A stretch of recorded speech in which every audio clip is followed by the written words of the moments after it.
You said did you call them magicians? Yes. Well, let me tell you what they are practicing from the same Bible that they like to quote. They are actually practicing sorcery. Sorcery. Yes, now, right. and you can see it in the Acts of the Apostles. There was this Simon who saw the disciples doing, because before the disciples came into the city, the Bible says he was mesmerizing people and dazzling people with his signs and wonders. That is exactly. I'm sorry, guy. I'm sorry that the phrase. I'm so heartbroken. The pastors, the GOs, and the bishops in my country today are doing exactly the same thing Simon the sorcerer is doing. They are dazzling people, mesmerizing people, amazing the whole country with their signs and wonders for money. For money.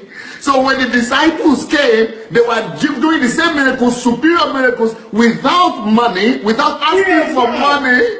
Then Simon approached them and said, give me this power that you have, so that I will keep on making money. These same people today, at least I think that Simon the sorcerer is much more better than the GOs and the pastors in Nigeria today. Because the pastors and the GOs in churches today, they at least Simon was innocent. I mean, he didn't know better, and he was sincere that he was a sorcerer. But these our people, they are using the same name of Jesus, and the disciples denied him. They denied and rebuked Simon for wanting to use the name of Jesus to make money. But today, these people are using that same name of Jesus, the same thing for which Simon was rebuked. My people are now the ones sitting in the house of God, mesmerizing people in the name of miracles and deliverances just to get people's money. This is worse than Malachi chapter 3. This is not just robbing the poor now, but is bringing people into deception so that you will become wealthy. People are building their names, they are building their authority, they are building their empires.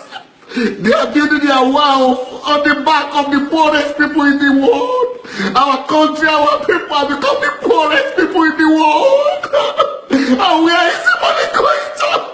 The money is going to the accounts of the bishops and the pastors and the churches, and they keep on building their empire. But in the Old Testament, God would not even take tithe from the poor. God prohibited tithe from the poor. He would not take it. But today, my people are even robbing and raping and taking tithe and offering from the very poorest people in the world. And you want us to keep quiet? I'm sorry. Sorry, Papa. Sorry, Daddy Phrase. I just get emotional sometimes.